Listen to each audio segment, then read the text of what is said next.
Can everybody hear me? Yes. Okay, I just wanted to make sure. Sorry about that. And if I was testing, No. trying to get in. Sounds like you're in. You can hear us, I'm assuming. I can, yes. This is Christopher Davis from the UNT County Library. I'm not on the board or anything like that. I just wanted to visit and participate if I could. That's fine. Right at the moment, we're shy, some officers, so everyone is welcome. And this monthly meeting is kind of a membership meeting. Anybody who is interested in Koha in the North America region is welcome. So, um,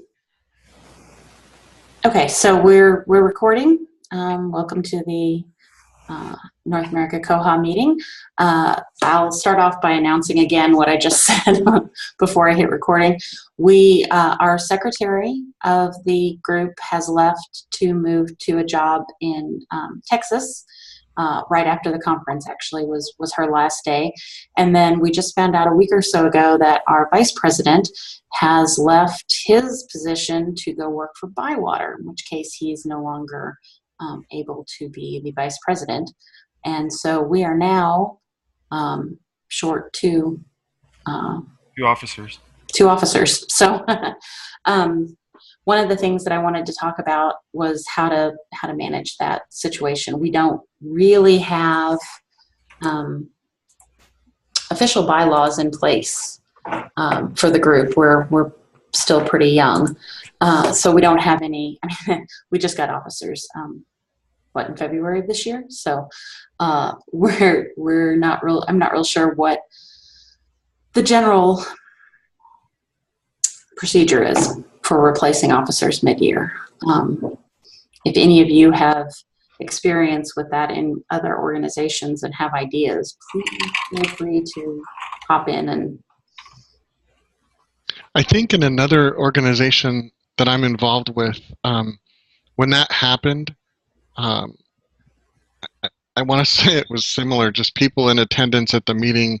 Someone volunteered. The president said, I'll just appoint you until next year, and you can stay on if you can run next year or whatever. So, Okay. I mean, since we don't have official status, I think maybe we're not quite held to that unless we want to. Maybe we want to make that an agenda item for a future meeting to find some bylaws to adopt and make it official. Yeah, I know we've talked about bylaws in the past. I'm checking the. Bylaws would define, this is Christopher, bylaws would define things like what their roles are, correct? And and that may be what we did in the past was we looked up bylaws to help define the roles before we did the nominations and election, so people knew what they were getting into. So that may be where I'm remembering, because I remember looking through bylaws. Yes, I remember that. So, all right, well, is anyone here interested in taking on either vice president, which would then become the next president the next time we have a rollover of officers, and secretary? Those are the two positions open. So there's three of you. This is Christopher. I'm kind of interested in the secretary if I knew more about it. Essentially what Rebecca did as secretary was help put together the agenda for each meeting, took notes, sent out informational emails if we talked about something at a meeting and wanted that to go out to the list. She's the one who wrote that up and sent it out. Am I missing anything on what she did? No, I don't think so. And you know, I'm interested in the vice presidency. I figured you would be, Chris. I know you were. That would be dangerous having two Chris's. It's maybe I should rescind my interest. I think we could probably manage it. I work across the hall from a Mike. I got married to a Mike last month, and a friend of mine is dating a Mike. So thank you. So we are dealing with the multiple mics thing around Neckles. Works out, I guess, huh? Yeah. It does. It does. We talk about my mic and then work mic and Well, we had a Christine, a Christy, a Christian, a Christopher, and a Chris here. No kidding. wow. Out of 75 people, that's a lot of That's a lot of Chris. Chris's. It's a lot. I don't know if that's good or bad. We have a moratorium now, so More time. do not apply. No more Chris's. I like it. Chris's need not apply. Right. All right. Well, are you still interested, Christopher, in the? So sending out email notices with things like minutes of the meetings and things like that, and coordinating things like pulling together email lists or pulling together, the website and things like that. Right. I'd get you. Actually, I think you can request an account on the wiki, and so you'd post agenda items and meeting minutes and stuff there. But just kind of right at the moment, we're the other thing that we're going to be looking for as soon as we get a nonprofit status is a treasurer. We don't have one of those right at the moment because up until the conference we didn't have any money. Where are the funds located right now for? Right at the moment, Neckles is holding them. Okay. So I've got them in Neckles Foundation as a holding place, and then we just paid all the conference bills out of. That's right. I remember that. Yeah. So until we get a treasurer, the secretary may be. If we get the nonprofit before we get a treasurer, we may be calling on either the secretary or the vice president, whoever feels more comfortable taking on those roles. I will tell you, the president is not terribly comfortable taking on those roles. So I'll tell you that right off the bat.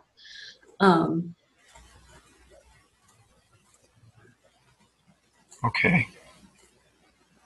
Is this something where we have a vote or something like that, or if I want to do it, I just? Well, I think the only person who hasn't volunteered for anything would be Jason.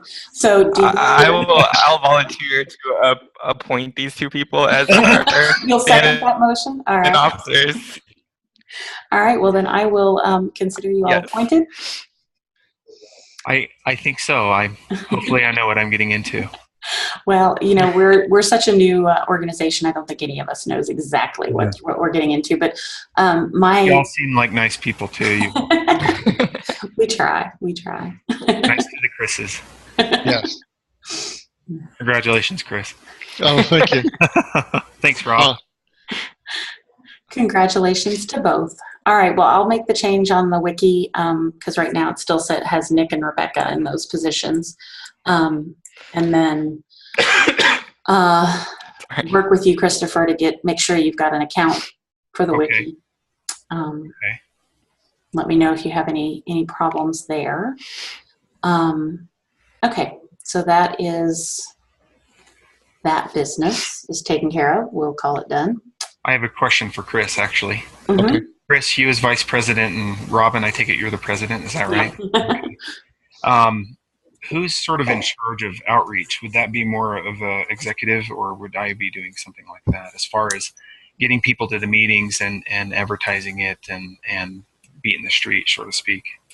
I think Rebecca, the former secretary, did a lot of the sending out reminders and stuff, but not a whole lot of outreach. If you would like to take on some of that, that would be awesome. But it just hasn't been done a whole lot in the past. We do have a Koha mailing list. Oh, do you? Yeah, and I'm not sure exactly who's on it. Bywater runs it. They post it. They don't run it. But I'll try and get you that information along with where the wiki is and all that good stuff after the meeting. Sure. Thank you. So mailing out to the mailing list is what we've done in the past. We've also done a little bit of sending to the partners list, the bigger lists on behalf of Koha. And that would probably be something that if you were comfortable throwing out there, hey, we're having a meeting in the bigger lists, that would be awesome as well. Okay.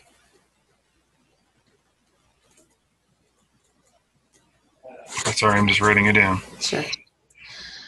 Something that we might want to do too is see if we can get, well, no, I have a list, I think. Everybody who went to the conference last year, those would be good people to keep in touch with. Yeah. They should all be on the mailing list, but with Bywater managing that, I'm not sure how to check to see who all is on that. So Well, I do remember when I go through my email, I remember there was an email I think sent from Rebecca, and it just had everybody copied in there. mm-hmm. Is that what you're talking about? Your list? No, there's an actual mailing Okay. list. Okay. It's KOHANA@bywatersolutions.com. And that's the official mailing list of the group.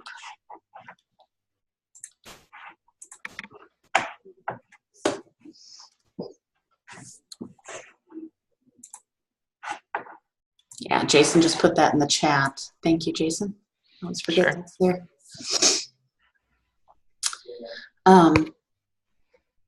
And then the website is,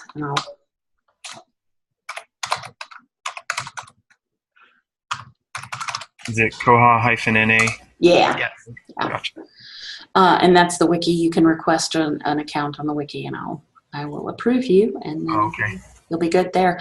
And then the Kohana, honestly, like I said, Bywater, it's through Bywater, so I'm not sure who all is on the list. I don't have a list of who's on it, but I do have a list of everybody who came to the conference last year because they paid us, and then we had to keep track of that. So those would be good lists to have for outreach kind of things as well. Okay.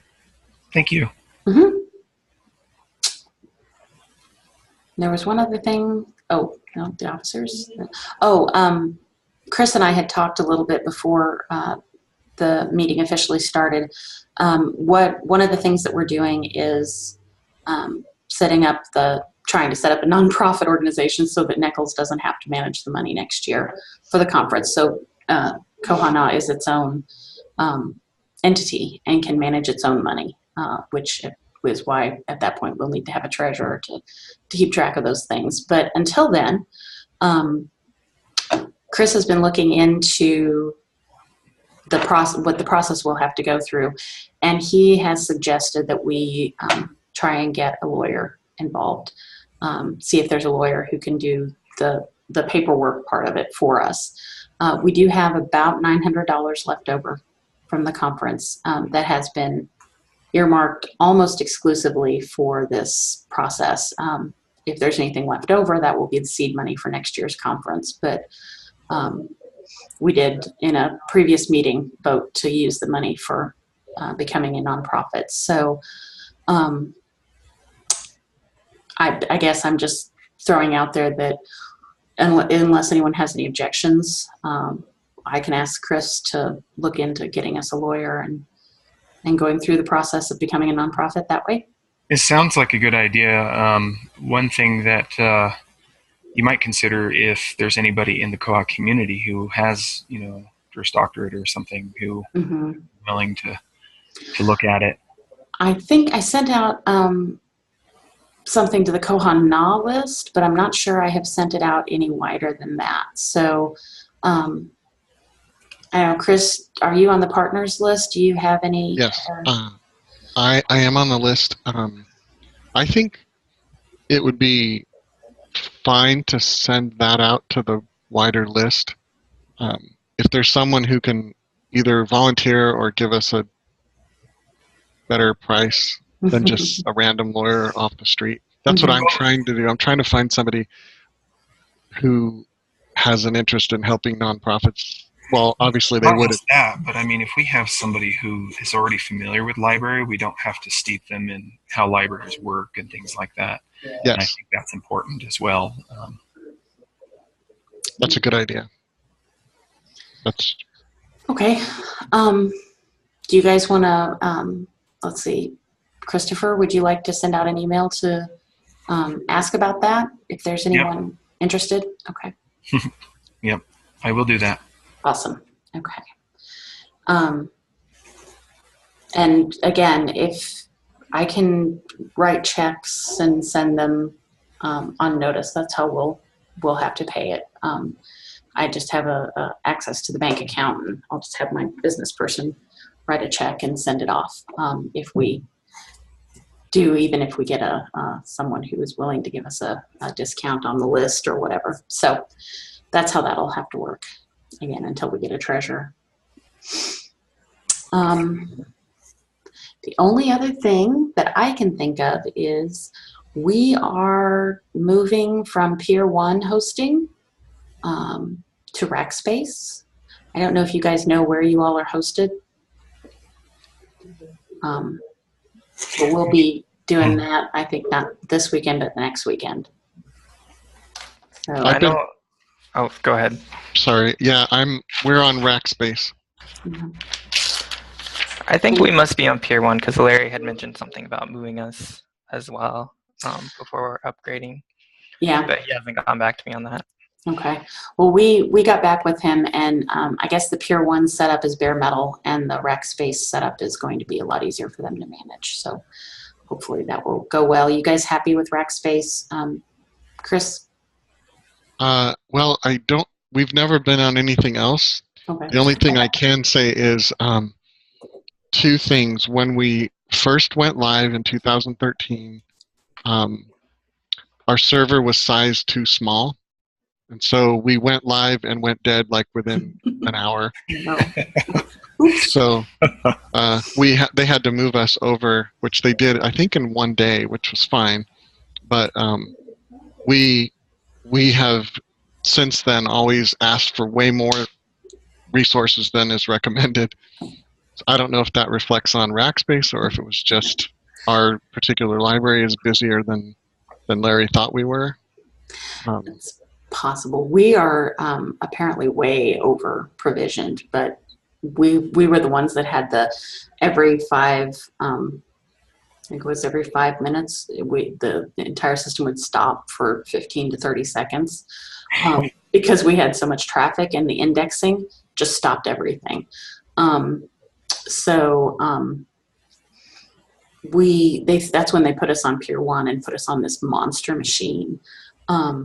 And they're moving us to Rackspace with basically the same, fewer CPUs, but the same RAM and space. So we're crossing our fingers. We think it'll go well. And like I said, Larry said it'll be easier for them at Bywater to maintain and manage and do that. So I just looked at our RFP and I totally lied. We are on Rackspace.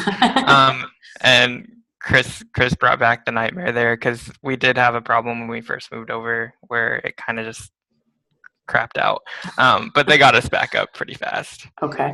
So well, we've been really stable for a really long time. So we've been stable since we moved to Bywater, which is nice. It's nice to have somebody else have the headache instead. Yeah.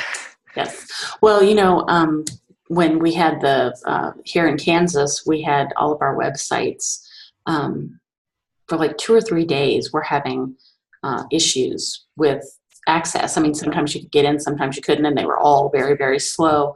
That was Rackspace.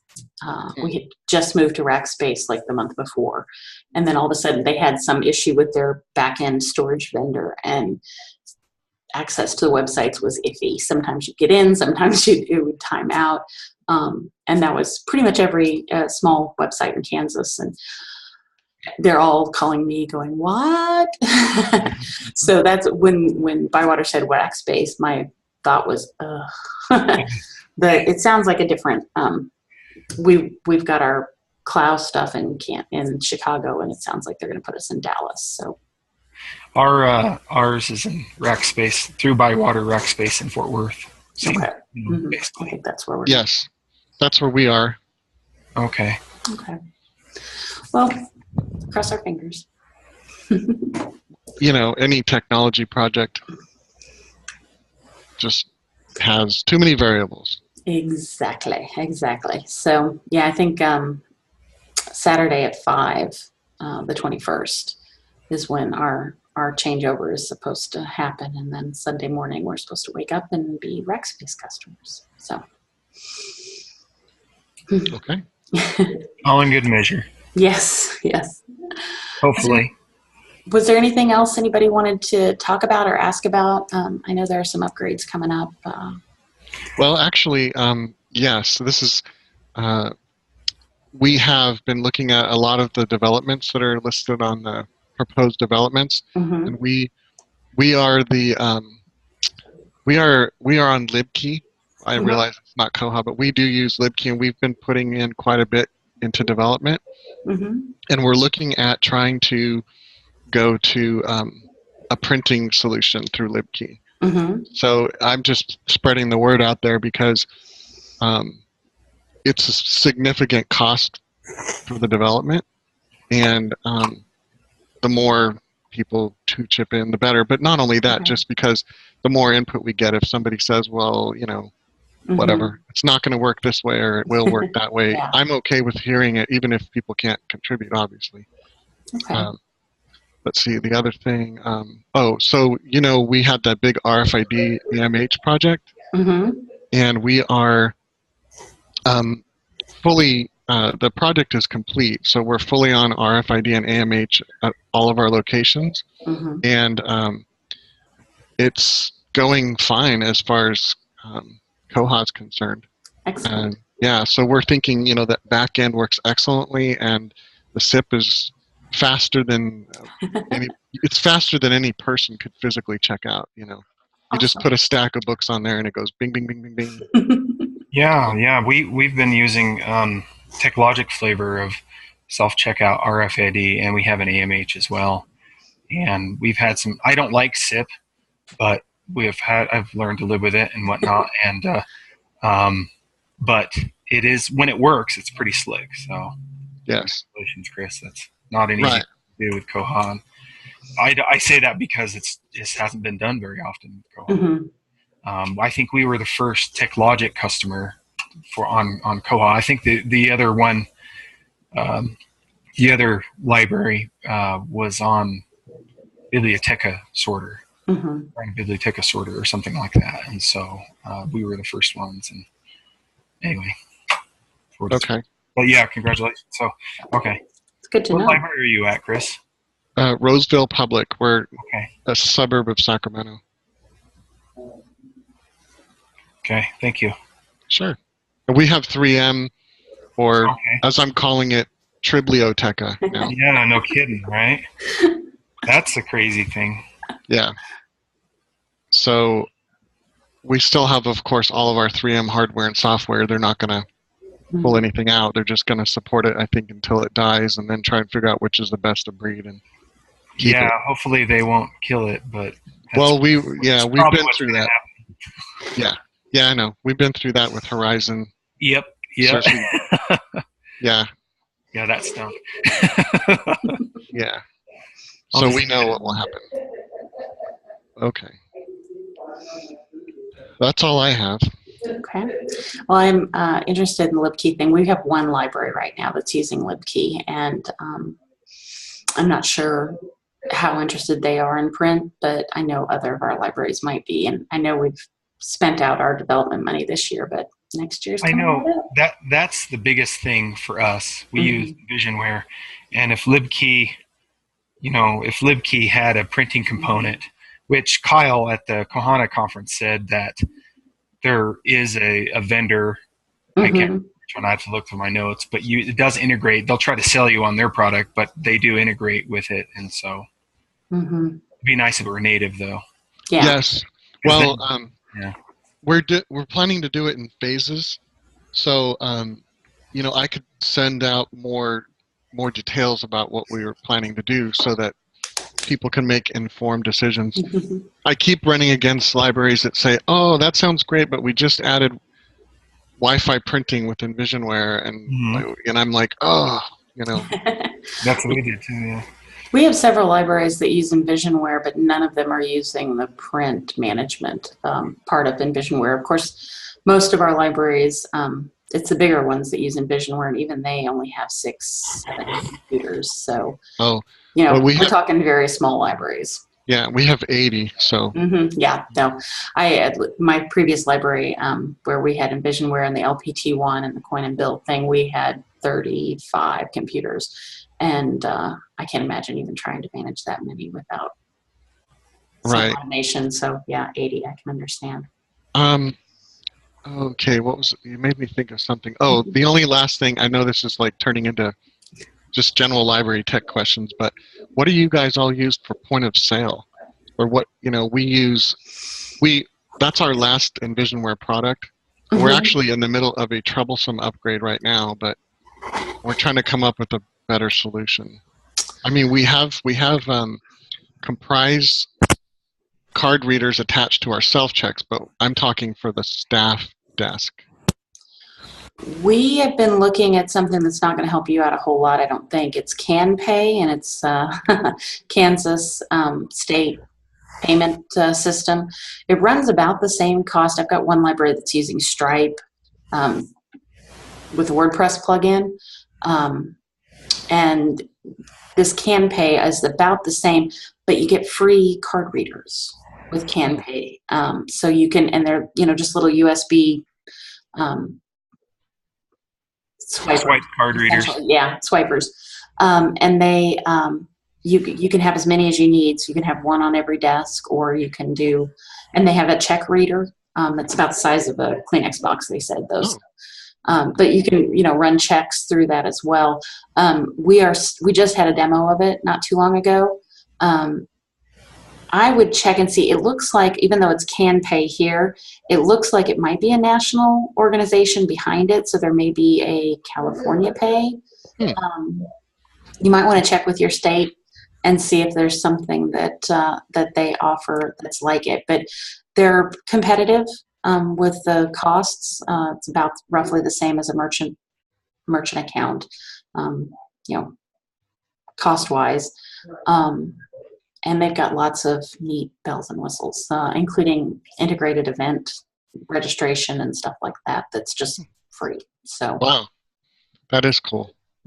That's what we're using. But like I said, I think I think I saw other states doing it too. So, but they may be maybe a different organization. I'm not sure. That's what we're using. Okay. We're getting ready to. Okay. I really am done. Sorry. No more off-topic discussion. That's okay.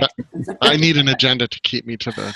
Yes, and I failed miserably at doing the agenda this month. Okay. I think I said I was going to send one out, and I had every intention. But well, the good news, Robin, is that now you can blame Christopher for it. Exactly. Oh, I have a secretary to go, hey, it's his fault. Clearly, I'm incapable of remembering. No, I got the little notification. I just opened my calendar. I was like, I know there's something I've got to do today. And I got the little notification going, hey, your Koha Now meeting starts in 10 minutes. I was like, that's what I was going to do today. I knew there was something going on. I had to meet with somebody, but I could not remember what it was this morning. Oh, well, that's okay. We all have day jobs. So. Yeah. That's true. And it was on my calendar. I just hadn't looked at my calendar yet this morning. Okay. Okay. Is there anything else anyone wants to? I had a few things that I wanted to bring up. Just a moment here. One of the things that I had floated across the general listserv for Koha, the worldwide, and it was a governing body for Koha, and I didn't get any bites except for a person off list who talked about how that had been talked about already, discussed ad nauseum a few years ago and whatnot. And she mentioned that there might even, like the North American Koha users sort of are kind of going off on their own. She said that it's even possible that they might even fork. Have you heard anything like that? Or can you see, because she talked about how you get very few North Americans coming to the worldwide conferences, and a lot of the people who contribute to the list are from around the world, but not necessarily from North America. And I mean, this person, I think, lived in somewhere in Europe or something like that. But so it was an outsider perspective. So and that's good that I got an outsider perspective, that type of thing. But I don't know. I don't know if that would be a good thing or a bad thing. I like the idea of having everybody on the same ship, but and we've all had bad experiences with forks. Yeah. So I just wanted to know if any of you had heard anything like that.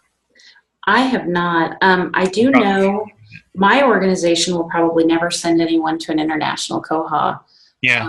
Again, because I don't think it was the one of the people that we replaced 2 or 3 people with 3 years ago when I started, and one of them was moving to New Zealand because she had gone to the New Zealand koha and they hired her away.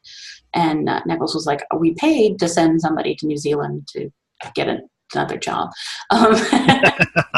So every time we're like, it's on this continent. It was down in South America a year or 2 ago, and they're like, no. We did go to Reno. Obviously, that was acceptable. Yeah. But yeah, so I can't speak to how how other people do it. But yeah, we don't do the whole going international, and we're all librarians, and that's difficult to justify international travel on tax dollars. I'm sure is a big part of why we don't see a whole lot of North Americans internationally. I've not heard of anything. I mean, the actual code forking, I've not heard anything like that. I do know part of it was, I brought up privacy issues and things like that, and she talked about how there some libraries it's the least concern privacy is, and then other libraries it's even more important to libraries in other countries, and that America sort of has its own rules for privacy and for other things. And I don't know, as a librarian I was always taught that privacy is so very important and things like that. And one of the things that I was turned off, honestly, I was following some developers on Bugzilla, and it seemed like privacy was the last thing that they were thinking about. They're thinking more about what would make it easier for all of us, and I don't think that that's what libraries are about. But but it is for some, and it isn't for others, and that's one of the other things that she mentioned that might cause a fork or something like that. And this was all one person, and so who knows? I just wanted to see if anybody else had felt anything like that, and then that comes up periodically. I think that the answer is just system preferences. Yeah. I mean, and that's pretty much the option, because then you could choose. I mean, because we paid for a development that sets all new accounts to default as anonymous or private. Yep. And you can turn it off or on. You can set it up however you want to. And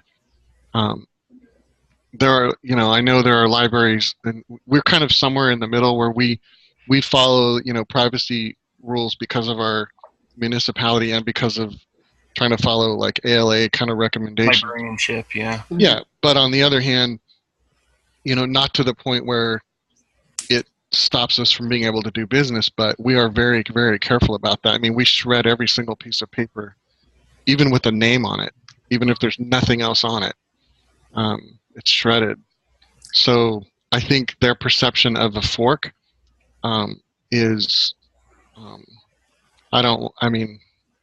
really, no one that I have ever spoken to in North America has ever wanted a fork.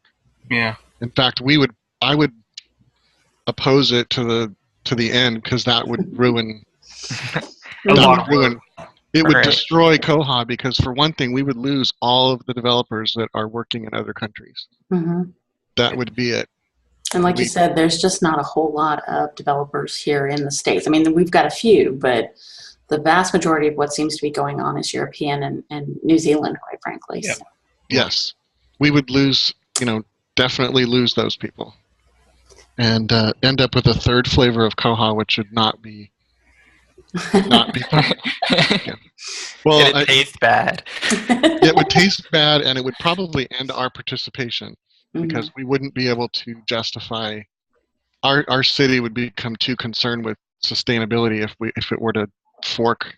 Mhm. They just Okay. they wouldn't buy That's it. fine. I'm Yeah. sorry. I just wanted to know it. But, No, no. people felt that. And the other thing that I wanted to bring up, thank you all for your comments, but the other thing I wanted to bring up is our library, our institution would be interested in hosting the conference next year. And I wanted to know about that, what would need to be done.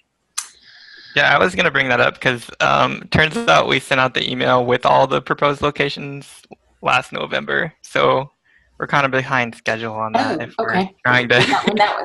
That's when that came out. I wasn't paying Yeah. attention. Okay. Then I guess so. We had actually. We had already called for proposals, it looks like. Okay. Well, then that may be the first step. The way the locations thing works, Christopher, is that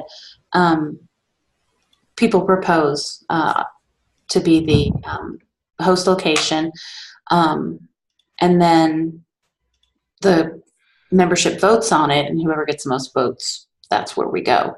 I know Rebecca had some issues with last year not knowing. I mean, it was our second conference, and so we didn't really have a whole lot of experience to tell her. But she had some recommendations, and I think there's an email out there with those recommendations on what to put on that that proposal or request for proposals, I guess, is what needs to go out. So then probably we need to get going on that. What I can do is get the request for proposals page, get a, did we do a Google form last time or did we just do email? I don't remember. For 2015? Yeah. I think it was a form. I think we did a form.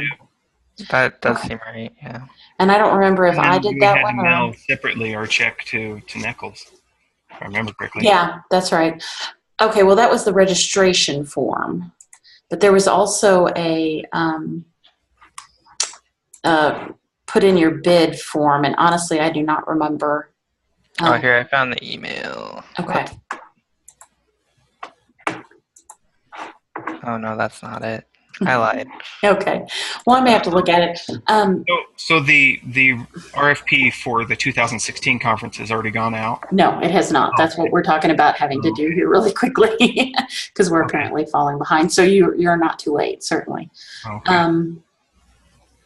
What I guess we need to do is figure out what information needs to go on the request for proposals, including the host's responsibilities. Because I think Rebecca, well, one of the issues we had was who was going to handle the money because she couldn't, and she thought we were, we had that set up as an organization. And the people in Washington, I think the conference was free the first year because they did it at their location, and there was no, it was all very, the library supported. Yeah. And that was not possible this year, which is why we ended up having to charge for it so we could have it in a conference room at that hotel. I know that if we can't, judging from last year, because I didn't go to the first year, I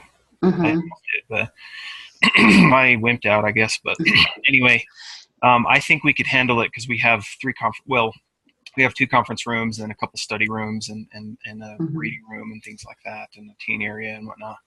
That's not used during the day.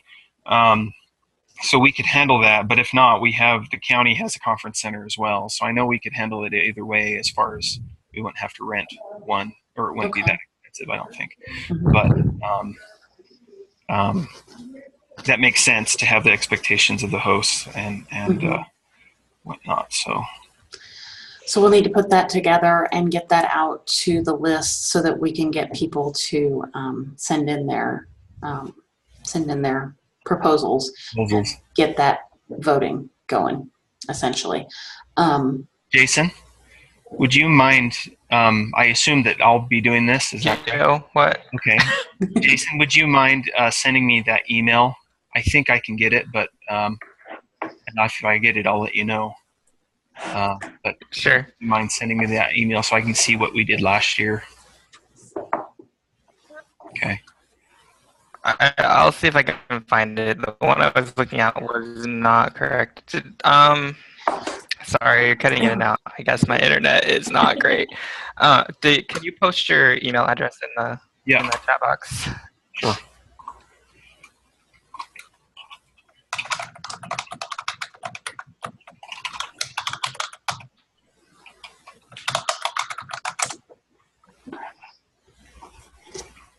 All right, I'll send you what I find. I know that there were several emails that went back and forth. Okay.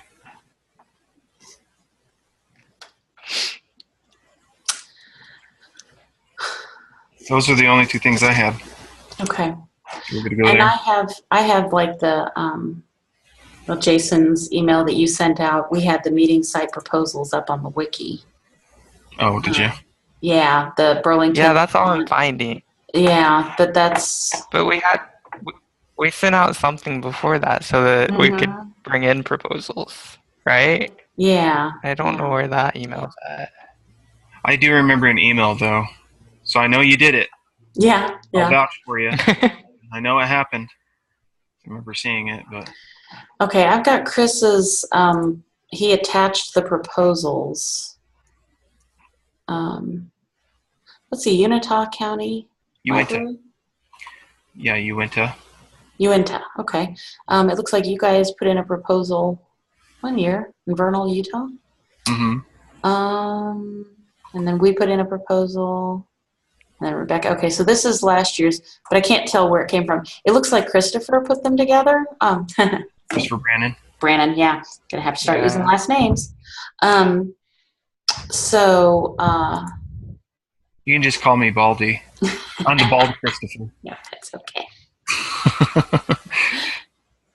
Okay, here's the email, and I don't even know who Nora is, and I'm going to throw it into chat. That's what we asked for last year.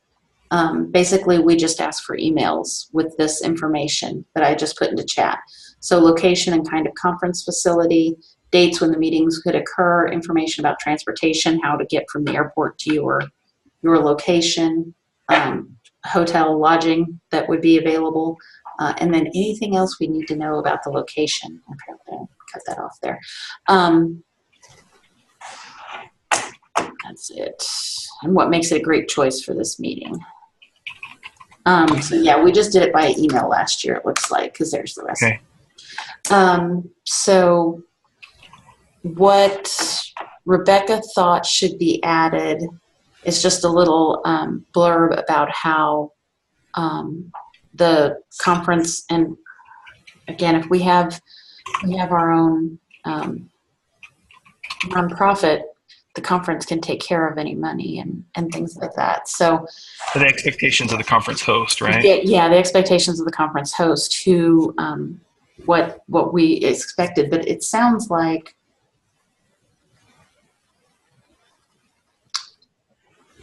from the site we have internet and other technology available, dates when the meeting could occur.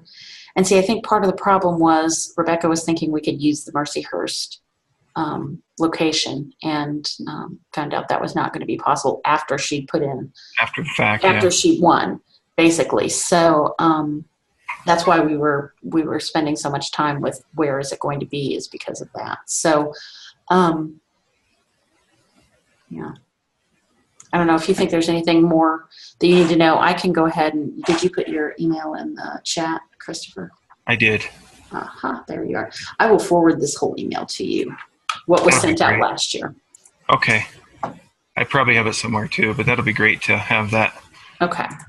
Just in case. Yeah, and I think this actually went out to the partners list.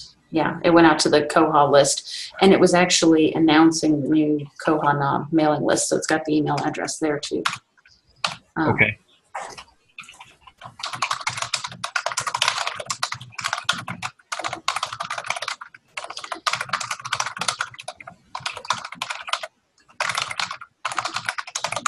Okay, so it is in your email. Yeah, Super. Now it's in your inbox. So we have that. You know, if you want to, When do you want that sent by?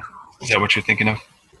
yeah, that's, well, what I'm trying to think of, I guess, are we wanting to keep the conference in August? I think the scheduling had something to do with trying not to interfere with other things that we knew librarians and or Well, academic libraries have, school starting then, and that's difficult for them. And Public librarians, however, are done with summer reading. yeah, it's So that's one of the things we were talking about. yeah, it's kind of a lull. the one in 2014 was in May. Is that right? No, the one in 2014 Wenatchee. was, wait a minute, was that, yeah, that was less. That was the one in Wenatchee, The one in Washington. Wenatchee, I think, I don't remember. It was around the same time, I think. I thought it was August as well, Okay. Yeah. but I could be. Oh yeah, it was. Because because every time it makes me miss our annual staff meeting. Ours is usually mid-August, so I haven't missed mine yet. But I was thinking the last two have both been in early August-ish. Yes. Do we want to keep it there? Do we want to? I mean, I think, yeah, you're right. I'm okay. Okay. I know we did have some academic libraries at the 2015 conference. Yep. That was nice to have. Yeah, it was nice to have them there. Had some newbies, which was nice. And Yes, that was. Okay, well then, if you want to,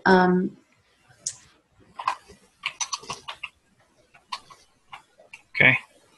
I'll put up something by our next meeting. Okay. How's that sound?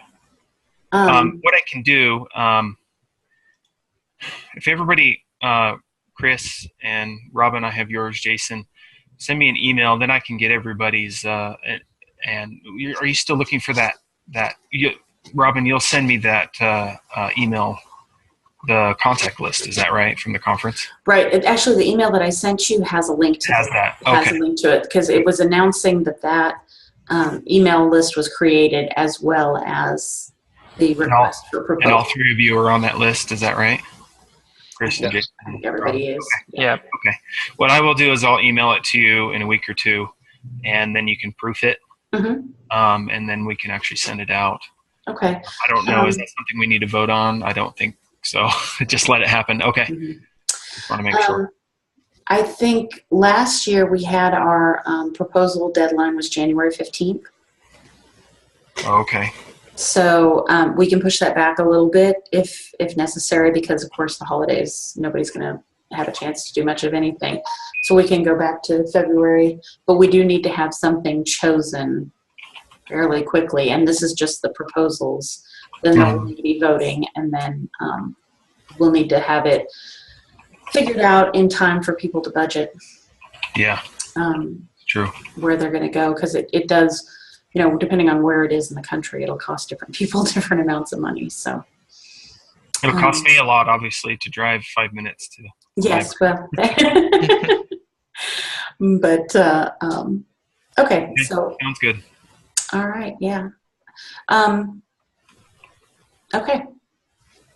Yeah, whenever you get that to us, we'll know.